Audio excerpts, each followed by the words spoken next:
Hi viewers, మనం వచ్చేసి మా అనేటువంటి 4th లెసన్ చూస్తున్నాము. మా అంటే అమ్మ. అమ్మ అంటేనే అందరికీ ఒక సెంటిమెంట్తో కూడినటువంటి, ఒక ప్రేమతో కూడినటువంటి ఆవిడ. భగవంతుడు వచ్చేసి అందరికీ ప్రతి ఒక్కరికి మనకు భగవంతుడు ప్రతి ఒక్క చోట ఉండలేడు కాబట్టి మనకందరికీ అమ్మని సృష్టించడము జరిగిందనమాట. మన యొక్క తప్పొప్పులను గుర్తించి, తర్వాత వచ్చేసి మనకు కావలసినటువంటి సదుపాయాలని చేకూర్చి, తర్వాత వచ్చేసి మనకు భోజనం కల్పించి, తర్వాత మనకు వచ్చేసి కావలసిన మనకు ఆరోగ్యం బాగలేకపోతే మనల్ని చూసుకుంటూ, మనల్ని ప్రేమగా చూసుకుంటూ ఉండేటువంటి అమ్మ గురించి మనము చూడబోతున్నాము.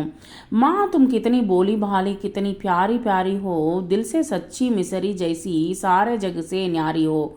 అంటే ప్రపంచమంతా నిన్ను ఎక్కువగా ప్రేమిస్తూ ఉంటుంది. అంటే ప్రతి ఒక్క ఇంట్లోనూ తల్లి ఉంటుంది కాబట్టి ఇక్కడ మనము ప్రేమతో కూడినటువంటి తల్లిని గురించి, స్వచ్ఛమైనటువంటి ప్రేమను గురించి ఇక్కడ చెప్తూ ఉన్నారనమాట. ప్రపంచంలో ఉండేటువంటి ప్రతి ఒక్క తల్లులు వచ్చేసి ప్రేమతో కూడినటువంటి వాళ్ళే.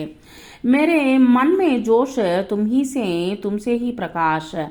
నేను వచ్చేసి నా యొక్క మనసులో ఎప్పుడు సంతోషం అనేటువంటిది నువ్వు ఇచ్చిందే అనమాట. నీ యొక్క ముఖంలో ఆనందాన్ని చూసే నేను సంతోషిస్తూ ఉన్నాను, నేను కూడా సంతోషిస్తూ ఉన్నాను. ముజిమే సాహస తుమ్హే ఆత. నాకు నీ యొక్క సాహసం అనేటువంటిది నీ ద్వారానే నాకు వచ్చింది. తుమ్సే హీ విశ్వాస్. అందువల్లనే నిన్ను నమ్ముతూ ఉన్నాను. నీ పైన ఎప్పుడు నమ్మకం అనేటువంటిది ఉంటుంది. Thank you very much.